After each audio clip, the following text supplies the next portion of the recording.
everybody. Welcome to the 2023 Mount Tam Psychedelic Integration Jam, a celebration of good psychedelic practice all the way from preparation to integration, covering everything in between. And I'm your host, Daniel. I am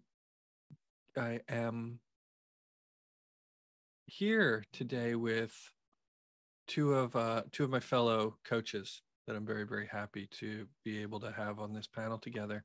The first is Amethyst Jaguar. Amethyst Jaguar is a 5th generation Falcon trainer and viral TikTok sensation who has perfected the science of psychedelic alchemy. He will be presenting his masterclass on psychedelic exceptionalism and exhibiting a character study in ego resurrection, the supercharged return of the ego after one's first ego death experience. And Lonnie Dama, who combines ancient wisdom with modern prophets. His mission is to bring together spirituality, capitalism, and financial liberation. He does this by healing CEOs of tech startups and Fortune 500 companies. He's the author of a New York Times bestseller called Gongs and Bongs, a guide to curing back pain with percussion instruments and marijuana. Gentlemen, thank you both for being here. It's a true honor to be able to work with you today. Namaste. Namaste. Namaste out your way, baby. I heard you've been crushing it over there, Lonnie Dama. Word around the Maloka is that you went 3 cups of ayahuasca deep with Simon Cowell and still couldn't put a dent in his ego. Can you tell us about that? How's the practice going? I've been hearing good things. Oh, well, thank you. I appreciate it. I've heard great things about your Falcon work as well. So it's great to connect here. Yeah, I mean, Simon and I had a great adventure. I mean, he's one of my many celebrity clients, along with Kanye West and Vladimir Putin and, many other luminaries who I've worked with. And yeah, I'm a lot of them turned to me for my Long Island ayahuasca iced tea ceremonies, which of course is, it begins with ayahuasca, but then I also add in LSD and psilocybin and peyote and ketamine and ibogaine and DMT and MDMA and chaga and bath salts and chia seeds, and then gluten-free blueberry yogurt. And that's, I've had massive results working with clients like that. Also a few lawsuits, but, I always say you can't crack an ego without breaking a few eggs. And it looks like maybe Putin passed that hat along your way too. So styling today. Yeah, for me, it's really all about healing the high net worth individuals, if we're being honest. I'm like the 0.01 of the 0.01% of the 1%, kind of like the tiniest little microdose of the 1%. That's who I'm going for with this, the idea being you heal them and it trickles down, you go straight to the top dog and you get all, intimate with them, you heal, it trickles down. And, I've had some tremendous success myself. I'm familiar with some of the names that you just mentioned, but it's really these days, the individual who's keeping the lights on for me is Tucker Carlson. Dude needs a ton of spiritual Reiki practice, very private sessions, very private, had to sign an NDA, but you know how these sessions go. And you kind of see the ripple effect that it has on our world when you get in there with someone. And once they sign that check, or, direct deposit or what have you, this is what it's about from what I'm concerned. I think people get it wrong. They say your health is your wealth, but if we're being honest, your wealth is your health. It's backwards. No, I love that. I'm a big believer in trickle down spirituality as well.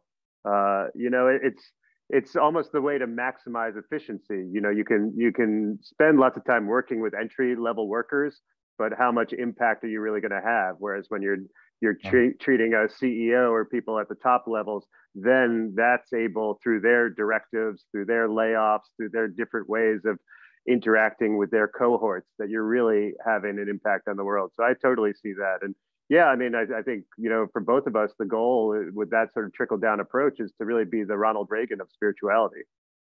Nailed it.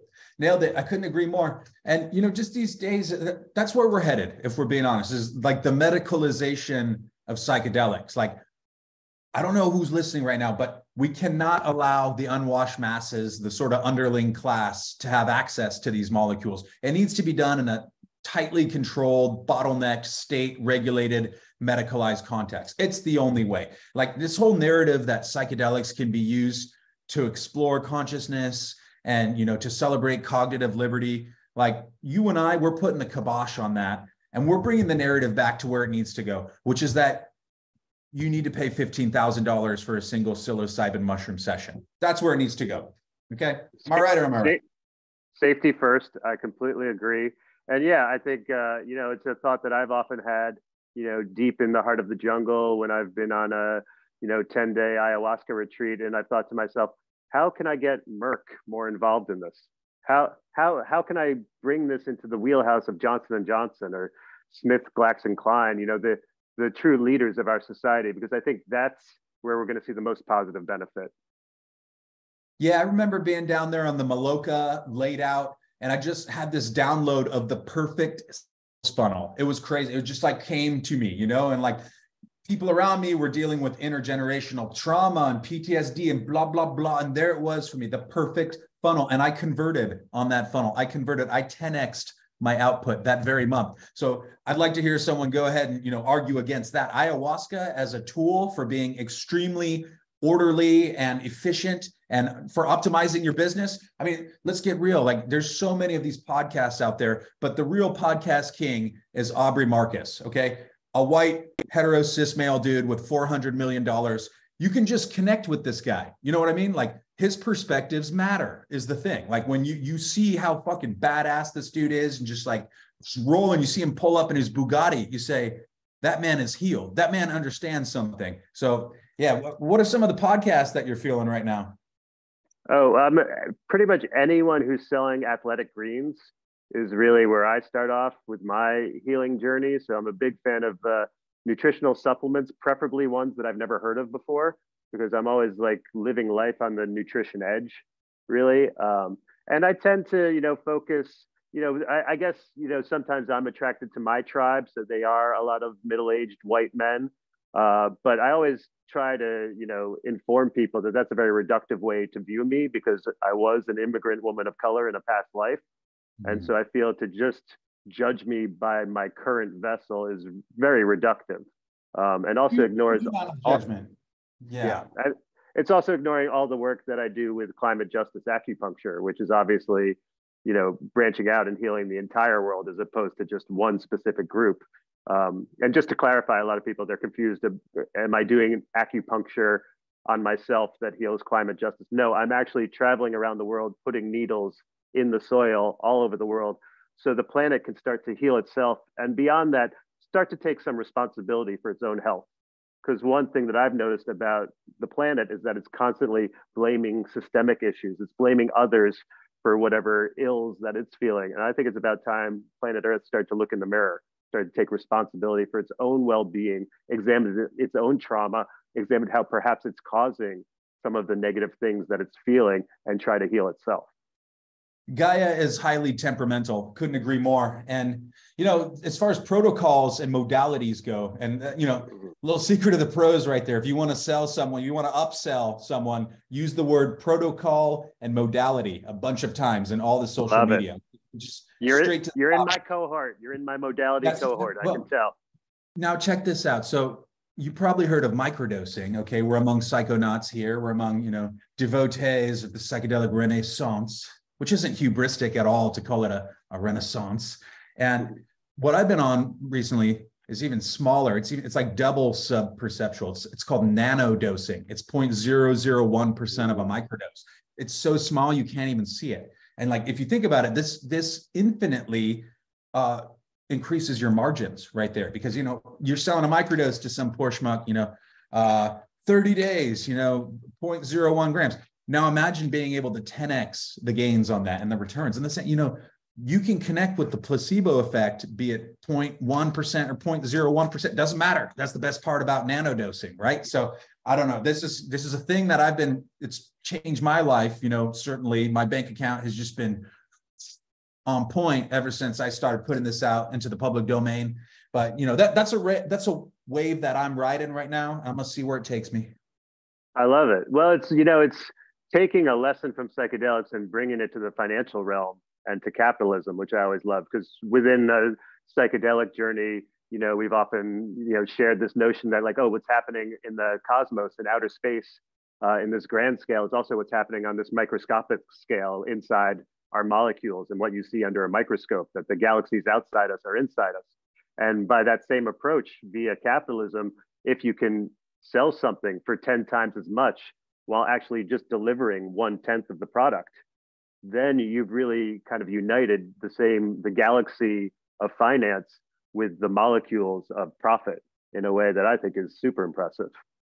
You know, I think Rumi had a quote about that, what you just said. So it's escaping my mind right now. But, you know, the psychedelic renaissance in no way is ethnocentrist. I want to make that clear. Okay. We're, you know, to take a plant from the Bwiti tribes over in Gabon and to apply it to, you know, our society's heroin addictions. Like there's nothing ethnocentrist about that at all. And, you know, I bet you give it 5 years, you go over to Gabon, there's going to be Costco's and Walmart's where you can access ibogaine. So that's the psychedelic renaissance track that we're on right now. And, you know, along those lines as well, I just want to reiterate to you, you know, as someone who works with a lot of these important people, about, you know, knowing when and which drugs to mix, when to mix which drugs. And you went over this a little bit earlier, but I've got a protocol that I've developed where you take, okay, it's 2 grams of ketamine up front, and then you're going to want to chase that with some nitrous oxide, okay, with some nitrous. It's about 15 minutes in. And then this is where the real kicker comes in. You're going to want an amphetamine suppository release. And something about the synchronicities and the timing and everything, it just is absolutely wonderful. And if you do it right, you're going to hit something that I like to call the I'm not okay hole. It's wonderful. Totally different than the K hole. Okay. It's good stuff. It sounds super. Yeah. I did something similar with Prince Harry and Meghan Markle in one of our sessions where we actually were able to diagnose some of their ancestral pain back to, you know, Harry's relatives actually being the ones who built Stonehenge. They weren't actually doing the building, but they were having their, you know, I don't know if slaves is the right word, their employees build Stonehenge. And obviously all the ancestral trauma that comes through the guilt of knowing that your ancestors were the ones who forced others to build Stonehenge has manifested today in Harry's OCD. And so felt very fortunate to be able to help him get to the bottom of that. And, you know, it's something that especially is important to me because I actually have, you know, one of my children is named Stonehenge, you know, along with, you know, obviously my other children, Taj Mahal, Mausoleum, and Clooney. And so, you know, together we kind of got to share in that moment in a way that felt like it was deep healing. But yeah, I'm curious, you know, are there any celebrities that you've, you know, feel especially like your work has really like helped them break through to a new level, or anything that really set you on a path that you were like, oh, I've found my purpose? You know, believe it or not, I've also worked with Prince Harry. And, you know, what I find fascinating about him is that he's still such an attention whore. Even after abdicating the throne, he wasn't going to inherit anyways. And, well, he hates media attention. That's one thing we know about him. And we see that over in interview after interview. We see how much he really detests the attention from the media.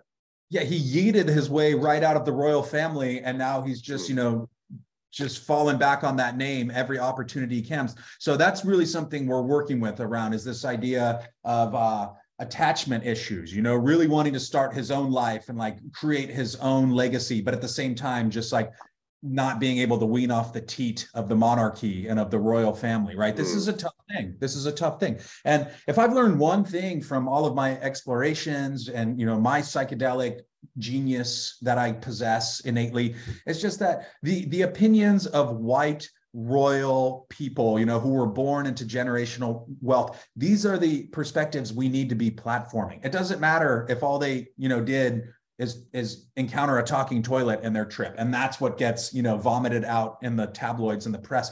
That doesn't matter. What matters is that we need to platform people like Prince Harry. And, you know, fortunately the dude has a lot of issues, so, you know, my job security is pretty on point. So I think there's actually room for both of us to tag team this, and maybe we can do a joint session sometime.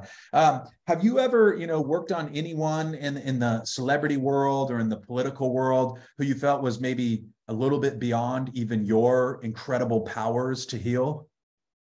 Well, I mean, I have done a lot of work with Marjorie Taylor Greene.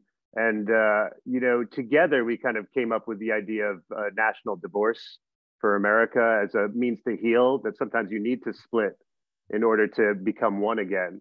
I don't think anyone is really beyond help. I empathize with people who have haters. I mean, I have lots of haters out there too. I have people, telling me that I run a cult, or I'm being investigated by the FBI, and I always respond to them. You know who else was investigated by the FBI? John Lennon and Martin Luther King, and probably Gandhi and other people who did good stuff. So sure, yes, I'm being investigated by the FBI, but also you're welcome is the way I like to view it. And I feel no one is beyond help. And I also feel sometimes, especially sort of these pillars of capitalistic society and bourgeoisie politics, we get blamed for a lot of stuff. But these indigenous cultures, haven't they also sort of colonized and owned these plants? Haven't they colonized and owned these notions of community and Ubuntu, and sort of hogged them all to themselves without us being able to share in them? So aren't we really the ones fighting against colonization by taking the plants back and bringing them to our own cultures? I think that's a perspective that needs to be heard more. And I had that download direct from source when I was down there in the Amazon drinking ayahuasca. It came to me like this little voice, like it kind of sounded like my voice, to be honest. It was, you need to start a podcast.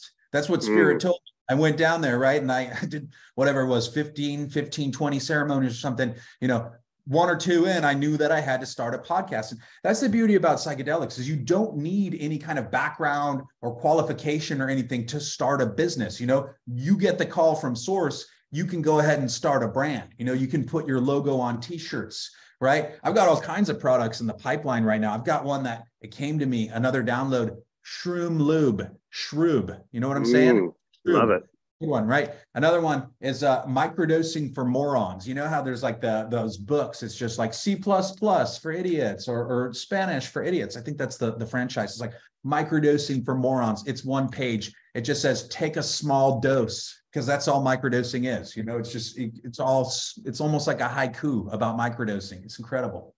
No, that's great. I mean, I don't want to turn this into me hawking products, but I also have some different items that I'm selling, some healing products. One is this organic Botox product called Botohico, because a lot of people, they're like, oh, organic Botox? I didn't know that was a thing. It's like, well, yes, Botox was actually invented by the Botohico tribe in the deep Amazon. And, a lot of people don't know that. And, I always say we all are seeking beginner's mind, but beginner's mind starts with beginner's face. And so I say, the more your face is surprised, the more likely your mind is going to be surprised. So I think that's super valuable. And then also, I've started selling a product called C2B2, which not a lot of people are familiar with. It's CBD mixed with C2B, and it's on sale at CB2. So yeah, that's C2B2. If anyone wants to go check that out, it's a great product. Feels like 2CB would fit nicely into that. I'm a big 2CB guy myself. So as a mega successful entrepreneur, psychedelic genius, white male, I'm curious about your morning routine, because that's the thing, like all of us have to figure that out at some point. It's like, you don't just wake up and be a badass. Like most people have a little routine. They got a little something going on. So, walk us through your morning routine, if you would, Donnie. Sure.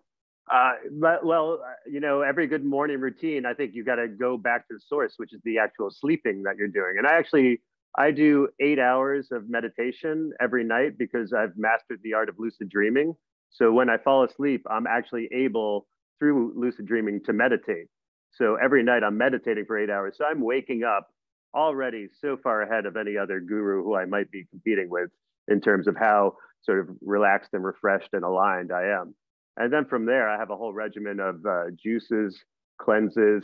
I do some very interesting thing with yoni eggs and jade rollers. I have some different powders that I use. I say the words ashwagandha and ayurveda 100 times in a row each. Just by saying those words, I found it to have a deep medicinal impact.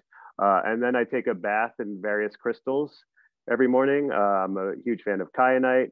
also rose gold, and sometimes I'll actually put a variety of iPhones, rose gold colored iPhones, in with the rest of the crystals, and that way I feel I get to sort of mix together East and West and technology and primitive medicine in a way that I'm actually aligned with where we are as a modern society today. So I find all of that very valuable. And then, of course, I have my potions. I'm constantly brewing different potions. A lot of chaga mushrooms are involved, a lot of maca powder, a lot of ginseng. And, it's the customizing sort of in-flow sort of routine that I don't like to nail down to just one formula. I'm constantly trying to reinvent and see how I can get closer to source. So that's sort of my approach to every morning. And then that's usually when I'll go out and, I might then, get a coffee. Yeah. And I would imagine that this is all done in the course of 10, 15 minutes, right? Like you've mastered, it's the whole lucid dreaming thing. It's like time is kind of inconsequential. So, matter of fact, for myself, I don't even think about waking up until the crack of noon. And so I usually get going right around then. And then, there's a lot of supposed benefits to cold plunges, as a entrepreneur in the psychedelic space. I'm supposed to live stream myself doing cold plunges and post videos and all. I mean, that's 90% of what a social media platform is for these days, it seems. But yeah, you definitely, you cannot take a cold plunge without also posting about it on social media. Otherwise, there's no value to it. There's no point. It's like if a tree falls in the forest and no one's around to, gather the leaves and smoke them. Like, did it fall? No. So right. The cold plunge is essential, but I'm kind of a duality guy. So like I take the hot shower. I take a nice 30-minute hot shower while I wait for my microdose to kick in. And, I talked a little bit about nanodosing, but that's the protocol that I use with my clients. What I do personally, I usually take 3 to 4 times the amount of a standard microdose so that I can feel it. And, I essentially will take it and then take the 30-minute hot shower. By the time I'm done with the shower, the microdose or, the mini dose kicks in. And usually at that point, I just kind of head out and just cruise, grab my longboard, head to the beach with my dog. And there's something about the law of attraction. Like people see me out there, it's 11 a.m. I'm drinking a 40, I'm buzzing, they're at work. They want what it is that I'm selling, if you know what I mean. I think that's the secret to, cracking the successful life coach algorithm is you just have to kind of do cool shit. Nobody has to know, the smoke and mirrors and the theatrics involved. They just need to know that, they're sitting in medical school and their residency or whatever, and you're at the beach chilling with a 40, they're going to want to buy what you have is sort of where I'm at with it. Yeah. I mean, I can't recommend highly enough intergenerational wealth as a means to obtaining the free time required to lead a healthy lifestyle. Because I always advise my clients one of the best ways to get healthy is to be unemployed. And that frees up all your time to be doing, so many of these different modalities, to be practicing yoga, to be meditating, to, spend all day cooking, your local organic food, and to have the time to truly be healthy, it very much helps to already be wealthy and to not have to work. And the other thing the other thing I like to advise people is how time is basically a sandwich. And, the meat is the present and the bread slices are the past and the future. And what you need to do is be the meat, and you can add in some lettuce or mustard or tomatoes around the edges. But the real secret to life is to think of time as a sandwich and to be the meat.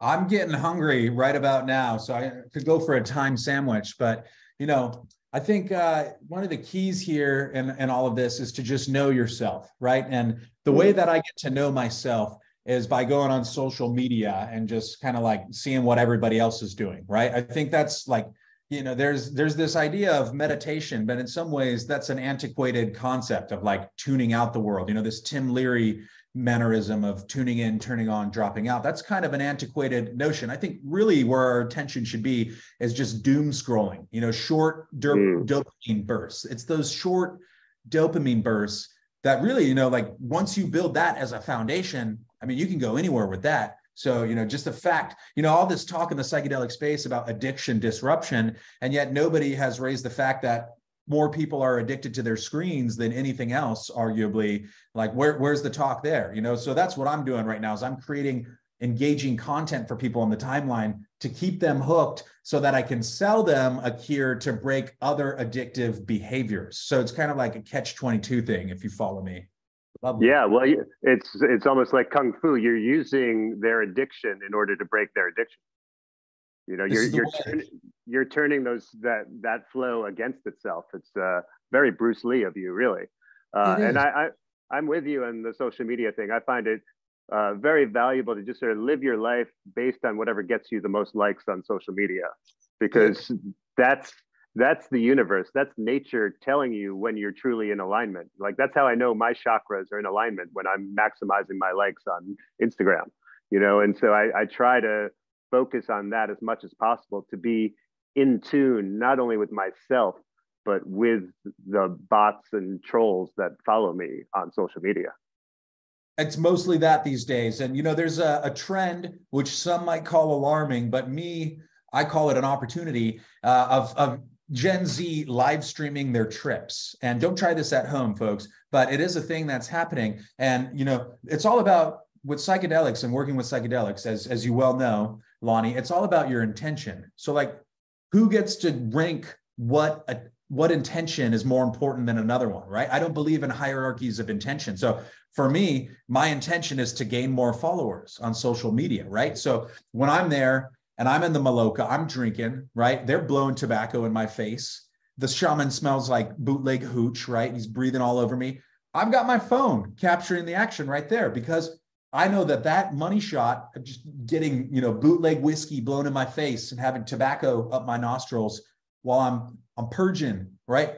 That's what the people want to see. That's what my followers are there for. And as you start to exponentially expand that audience, that's when the abundance comes, right? That's what the abundance codes right there. So I look forward to a future in which all psychedelic experiences are in some way shared online, right? Just this old idea, like back when you and I used to start tripping, and when Daniel probably first got into it, you know, there was no social media. You couldn't immediately rush, you know, on the tail end of your trip and start uploading your insights right top of mind. That was not a thing. Now we have the good fortune, like, you could be peaking and you can log on to your Twitter and you can, you know, share your thoughts with the world. Like, this is where I just think that we've reached the singularity with that. Yeah, and I think there's room for innovation within that realm too. We're always talking about how you have to go to the jungle or to the forest. Well, maybe you need to go to the comments section. Maybe you can innovate that way. Like, for example, what do we see all the time in the comments section when someone's having a birthday? HBD, HBD, HBD, you know, all this, you know, people don't even have time to type out happy birthday, HBD. I'm like, okay, well, how can we branch that out? And what I've started doing is, whenever someone dies and there's a death notice posted online, I just write SFYL, you know, because I can't be bothered to type out sorry for your loss. But right there's the acronym. So I'm innovating in a way of how we approach death in our society and how we deal with it, that we don't need to be typing these long-winded comments. We can use an acronym just the same way we do when someone has a birthday on their death day.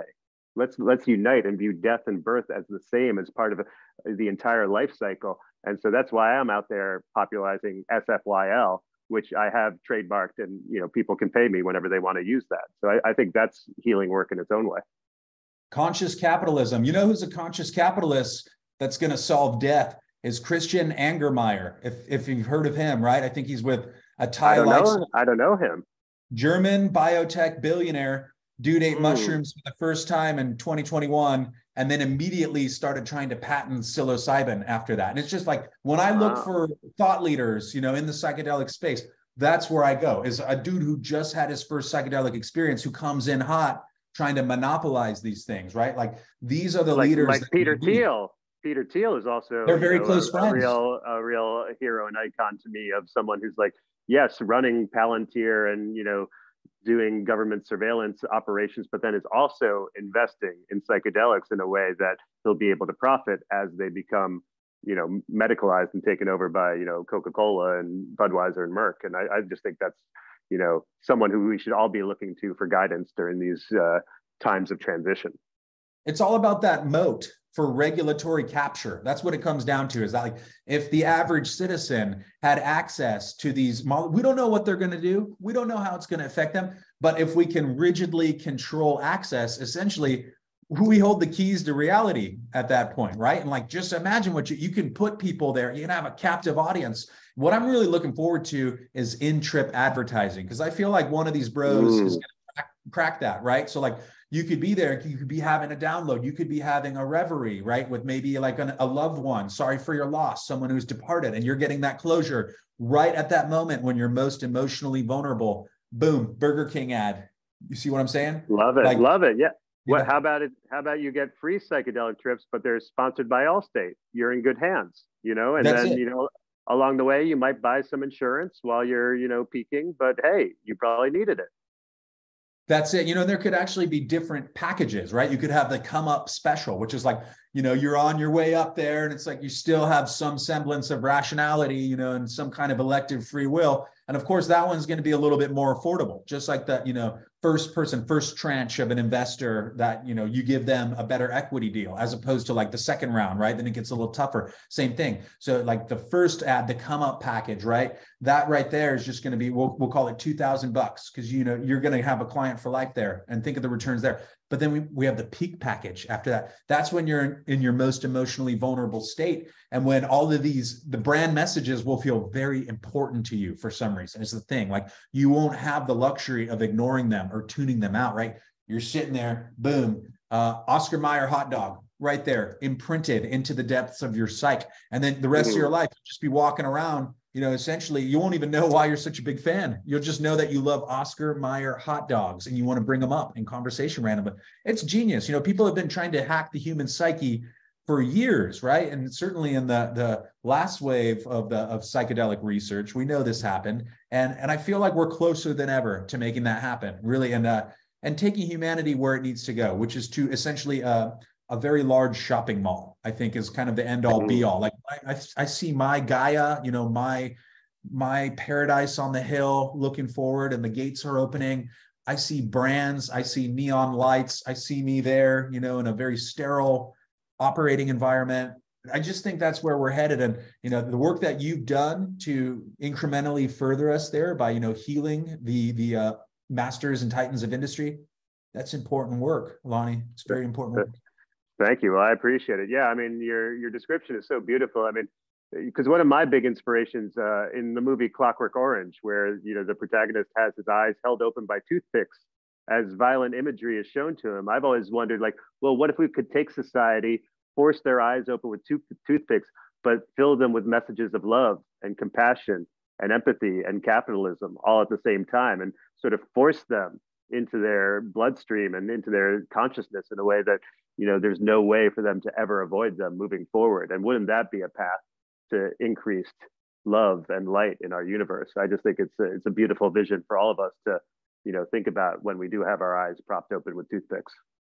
You know, and there's all kinds of psychedelic experiences that are coming online right now that are, you know, the drug policy makes no sense the way that it currently stands. And one of the things that always surprises me is the fact that Amanita muscaria are totally legal. It's like you have one magic mushroom, the psilocybin mushroom, that's like totally forbidden. And then you have Amanitas, which are like totally free to get zooted on Amanitas as much as you want. You know, I could take a macro dose. There's no research, hardly any, you know, maybe some anecdotal folklore, but like, you know, how many people do you know? Do you actually work with the Amanita muscaria by chance? You know, the sort of the Mario mushroom? I haven't yet. No, it sounds wonderful though. Well, it's fascinating. One of the characteristic effects is that very often people will describe that they've changed sizes, you know, like they'll feel very small. I think there's a word for it, but like, you know, you're kind of disorientated with it, or they'll feel very large. So I had this, you know, another product idea, which is like a tiny little hat that says Amanita. And like, if you're just like in normal waking consciousness, it doesn't make any sense. It's just like a small hat. But if you were under the influence of Amanitas and you saw someone wearing this hat, it would make total sense, right? Because the dynamics, like the height, body width, will have distorted to such a degree that the hat will make total sense. So, you know, I'm a repository of psychedelic knowledge and a fount of ideas. And, you know, I just really appreciate the opportunity to tune in with you, because I feel like when I look at you, I feel like I'm looking at, you know, a mirror image of myself, just a beautiful, successful, handsome, hetero, cis, white male. You know, it's amazing. It's well, I feel like I found a kindred spirit, honestly, and from really, I feel like it all begins with values. And starting with the values of trying to heal others, and to realize that making a profit while doing that is really the best path to making it sustainable. So, I just like to be transparent and acknowledge, some of the haters or some of the criticism who are like, oh, you're placing too much emphasis on profitability. I encourage you, replace the word profitability with sustainability. Because when I am able to make my profits, that's what enables me to keep doing the healing work that I'm doing. And sometimes people are like, oh, it sounds like it's a pyramid scheme. I'm like, okay, that's cute. You know what else was a pyramid scheme? The pyramids. Okay. One of the wonders of the world. So am I building another wonder of the world? Sure. Okay. I didn't say it, you said it, but I'll accept it as part of the praise that the universe is pouring towards me in order to continue my work. Just take that and internalize it. It feels good for people to tell you that you're awesome, and like, it feels good to deposit money at the bank. Like, it feels good. And the thing is that people who talk about psychedelics having a broader transformational role in society, being able to address the underlying fundamental inequities that have caused the mental health crisis, none of that actually translates into banker speak, right? You know what I'm saying? Like, when I'm at the bank, they do not care about, how many people had their houses foreclosed upon this month. They want to know, like, where are the clinical trials going? What phase are we in? Are we in phase 3, right? So that's what I'm focused on. And this idea of social determinants, right? I think there's people talking about social determinants. They're getting it all wrong. They're focusing on the have-nots, right? The social determinants of, like, let's say you were born into Malibu, right? Like, maybe a more exclusive part of Malibu, even like Point Dume, right? If you're born into that, you're probably going to be pretty healthy, right? If you're born into the diplomatic quarter of Riyadh, and your family has a lineup of vehicles, and they're petrol heads. They fly the Bugatti and the Ferrari on the 747 over to London for the weekend. These are the social determinants we should be focusing on, right? That's that, as in all humanity is contained within a single human, as above, so below. If you find, a fabulously wealthy human and you focus your time on building a relationship with them, almost in like a vampiric kind of way where you feed off of each other's energy, like you feed off of them, they feed off of you. That is where I think we're headed with all this. So, and I'm just one human is the thing. So, like, I can't be, taking care of a bunch of people. I need to focus my attention on maybe like 5 to 8 high net worth individuals. And I would implore all people who really want to see humanity heal. I mean, that's where we start, because like, I just can't deal with, the unwashed masses. Like, it does not translate into banker speak. So that's really the message I want people to take away here, is that, money rules everything, and, psychedelics are no exception. Yeah. And maybe we need to focus a little bit less on and a little bit more on Dubai. Maybe we need to go where the impact can spread a little bit further. That we need to reach out to those who maybe aren't hearing the message yet. I mean, I think about before I got into the healing work that I'm doing now, I ran a yoga studio, which closed amidst a bit of a scandal. There's still some ongoing lawsuits going on, so I can't speak completely openly about it. But people were like, "Oh my God, was there a scandal at your yoga studio? Oh my God!" And I'm always like, "Yeah, is there not a scandal at your yoga studio? Because if there isn't, how good is the yoga they're really teaching you there? If they're not stretching ethical boundaries, how well are they really able to help you stretch your body, your own boundaries?" So I'm always encouraging people to push a little bit further than what might technically be legal, and kind of see, oh, is there room around the edges here to expand my consciousness, to expand what is or is not ethical behavior, and in order to maximize the results and the impact that I can have on the world and help others feel better about who they are, while also increasing my bank account. Only bosses have haters. That's one of the maxims that I operate under, right? Is just like, the people chatter about what you're doing. Sure, you may have stepped over a line. Sure, you may have, operated in bad faith. But at the end of the day, right, the winners write history. So it's one of those ends justify the means situation. And I think that, social media has compounded that, and people are getting the message now. They're getting the message that if we look towards the people who are superficially beautiful and they have it, in a performative sort of way, they have it figured out.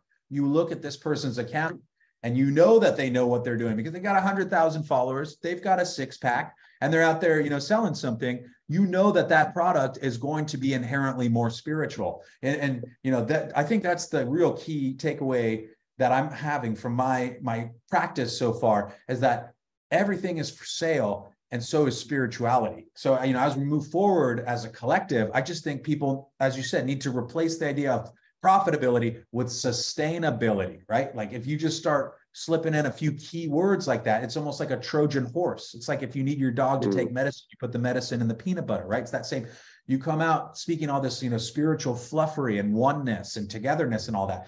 But at the end of the day, what you really want is you want to be the top dog, and no one can deny that, because it's what the heart is for, and that's where my whole concept of ego resurrection comes in, just to put a little bow on, right? It's like you can have an ego death, but then you rise again and you're 10 times more self-assured, right? Because you don't just stay dead, right? The Christ consciousness didn't just stay dead, it resurrected. And when it came back, twice as badass, 10 times more badass than before. So I really think people need to stop focusing on ego death and start focusing more on their ego resurrection. Beautiful. Christ-like approach to the ego. I think the Buddha would definitely approve of that. So brilliant stuff. Yeah, and I also think it gets into how we have to question everything and question the words that we use all the time and the value judgments that we place upon them.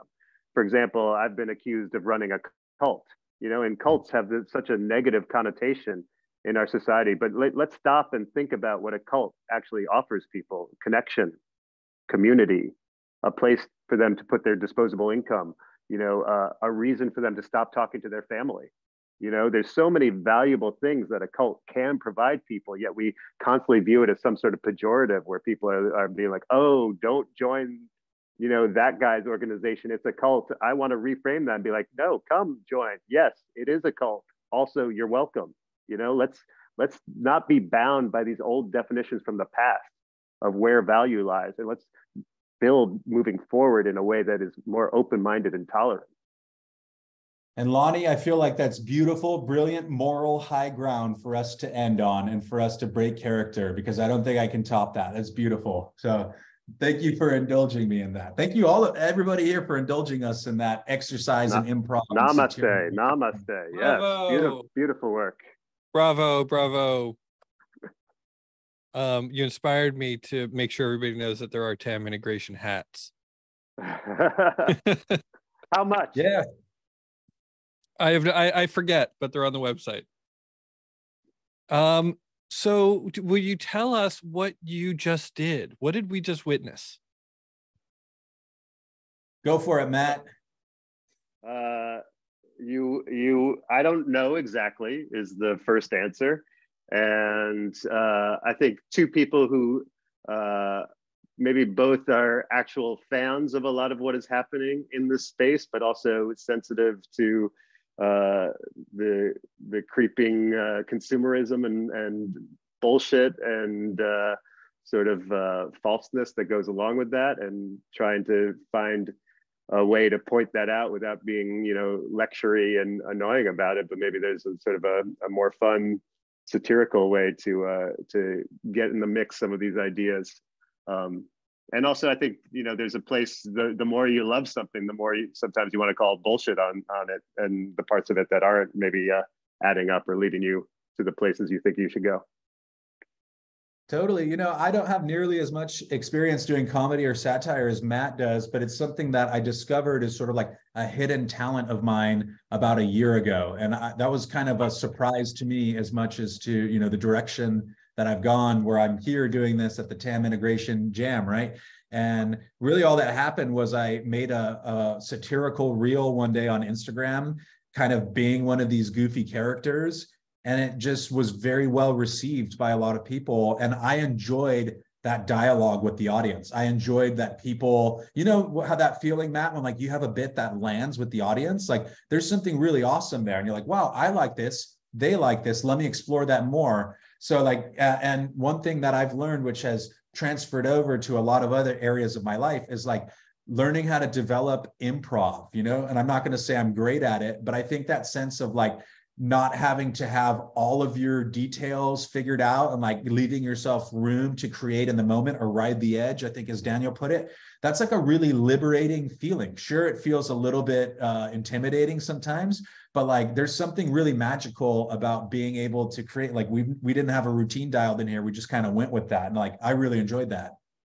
One of the Yeah. things I was just going to say, I also think that's something that psychedelics gives you a little bit too, of like, you can go in with like an intention or some idea of your scripted, you know, outcome that you want, but like the mushrooms or whatever you're taking are going to take you wherever they want to take you. And you might not go where you expected to go, but like it might be better or worthwhile or valuable because of that. And just sort of getting over some of those control freak tendencies. I think there's overlap between improv and psychedelics in that way. One of the things that I think was really nice is that, you know, we come to these conferences and we end up hearing people just say a lot of things that we agree with. And that's kind of nice to just receive. But there's a little bit more interactivity perhaps with the audience when you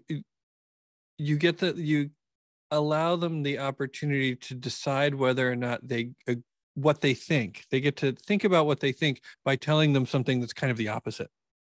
Right. You know, It's Steve Martin wrote about this a bunch when his character, when he was doing stand-up, was he didn't want to do traditional setup punchline. He wanted to create this character where the audience had to decide for themselves when it was funny. And that by giving them that active choice of like, wait, I've figured out that I think this is funny right now, is a whole different level of engagement. So you're describing something that he talked about a lot in a way that's interesting. Yeah, letting people decide what they think about medicalization on their own by taking it to an absurd conclusion. And people can decide for themselves where they fall along that spectrum.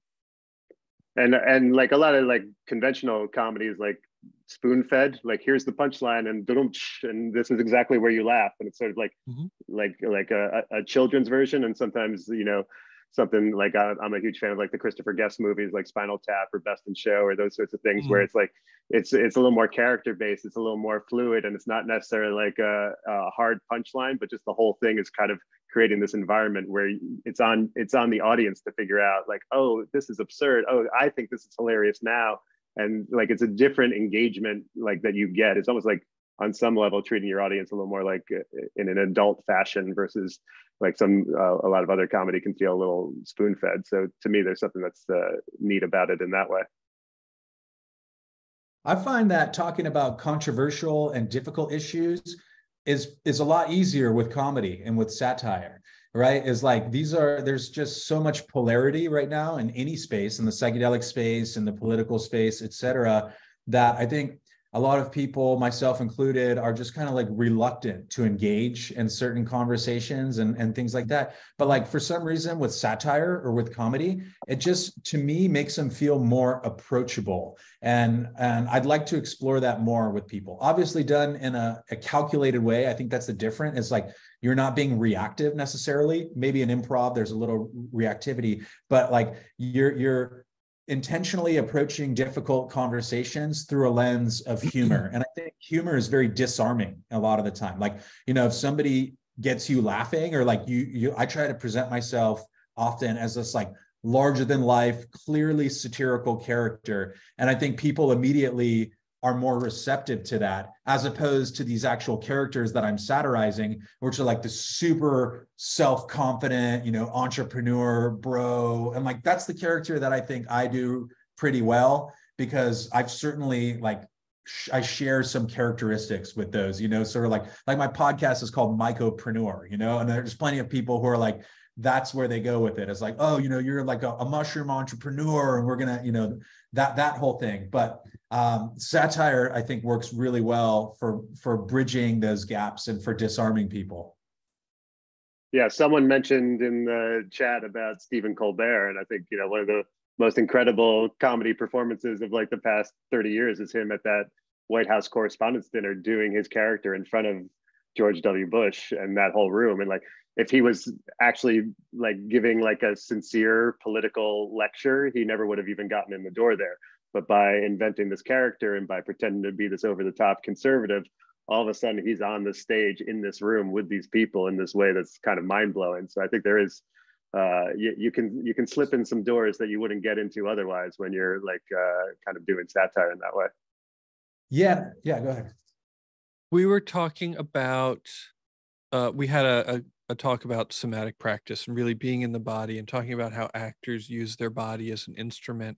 And I almost see that as what you two were doing today. There was, like you were saying, it wasn't scripted. It wasn't about necessarily what you were doing. It's about who you were being and taking on a quality of, stepping into this persona, which I think is just really kind of interesting, because there's a lot of talk in spiritual circles about the difference between doing and being. And I wonder perhaps even what it feels like to you, either one of you, what it feels like to inhabit the character, and if there's a perceptual shift that you feel when you do it. Yeah, I mean, I think it's liberating because like you can get away with stuff. All of a sudden, you're not as responsible for what you're saying because you're just a character. If someone's taking you seriously, like that's kind of their fault. And I think you were writing about masks recently. My mom was very into ceremonial art and obsessed with masks, and like I think there's something about the power of the mask in culture and within theater, within psychedelic ceremonies, within indigenous cultures. There's value to it of like, yeah, put on this mask and be someone else and see what that's like, and what you like, instead of having to be the exact same person all the time, which can get kind of fatiguing. Yeah, I find it being very liberating to artfully and intentionally bullshit people. My work very intentionally blurs the line between fact and fiction. And I think there's a great legacy of artists who do that. I read a book recently by David Steinberg, I believe is his name, who, has had a 50-year career in comedy. And he was saying that the only job of a comedian, and I actually think satire and comedy are different, I'll get into that in a moment, but the only job is to connect with the audience. So like you can fabricate, you can falsify, but it's like, it's theater, it's ritual, right? It's different, I think, if I'm going out into the world and I'm representing myself in bad faith, and lying to people. But like, if you're in a sort of comedy ritual, like you get to bullshit, you get to make stuff up. And there's something very liberating in that, I think, in the same ways that like, sports are a ritual for people. It's like, it's a form of ritual, I think, in theater. And why I say that satire and comedy are different, I like to portray myself or represent myself as a satirist, which is like a kind of a unique role. And I feel that satire has a moral component to it. And, this sense of, it's usually offering social commentary. And I draw the line at like, if I can get up on stage as a comedian and I can tell fart jokes and people laugh, that's comedy. But, I think with satire, you're usually offering some kind of constructive social commentary. And that's also something I've had to study, because as my platform gains traction, I start having to think about, when I name certain stakeholders, certain people, certain companies, you have to know what is protected by the limits of your speech. And that's something you see why like Sacha Baron Cohen or South Park have very good legal teams. Is like, there's certain things that like, I really want to lampoon these people, but the reality is, if they don't like something you have to say or whatever, like you have to kind of know what your limits are. So that's a really interesting, just sort of like aside about free speech, and about satire is protected free speech. And, some people want to push that and figure out where the boundary is and where, how far can you push satire before it starts to, and I've definitely had a few people, send me some thinly veiled threats being like, hey, like, there are very clearly some agendas at play, I think, in terms of where psychedelics are heading. But that's another story for another time. I think satire is a great vehicle for sort of punching up and sort of not attacking, but criticizing and critiquing power structures. I'm glad you mentioned the part about punching up. I think that's relevant. And we're basically at time, but where do you see the role of satire in the psychedelic space going? Where do you see these characters going? What is next for Amethyst and Lonnie? What is next for you two? Go ahead. I just want to keep doing gigs like this. Like, I have so much fun. I realize like The only time I'm ever anxious or nervous about this kind of stuff is when I'm not doing it. You know, when I get to be on stage or like be in character, I just have so much fun. And I think like that is the trickle down spillover effect. Like if I'm having fun, if it's authentically engaging and, you know, I can build a community that way, like I want to do that wherever I can do it, be it a big stage or a little stage or online. So thank you for the opportunity to all of you. And also shout out Andy for holding it down, by the way. Thank you for that. Totally. Yeah, I mean, I'm also a quote unquote regular stand-up comedian, so I'm doing that all the time. I actually have a special on YouTube where it's called Substance, Matt Ruby's Substance, and I do 4 sets, 1 high, 1 drunk, 1 on shrooms, and 1 sober. And Daniel actually helped coach me through preparation for the shroom set, so I appreciate that. There I am working with the elite.